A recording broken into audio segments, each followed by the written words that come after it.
kita mau cairkan voucher dulu, voucher sembako dari Gojek. Jadi seperti ini bro vouchernya. Nah, kelihatan kan? Seperti ini bro. 100.000. Yang bisa diambil itu cuman gula, Indomie, sama apa lagi ya? Sama minyak goreng.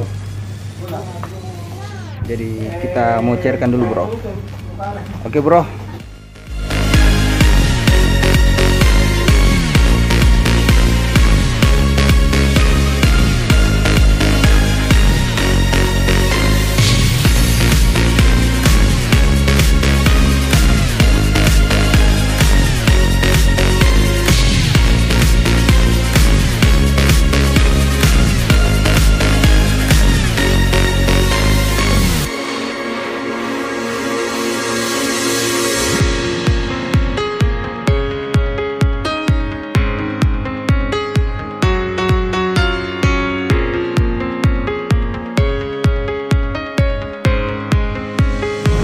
Oke bro, jadi voucher sembakonya sudah dicairkan di Alfa seperti ini bro.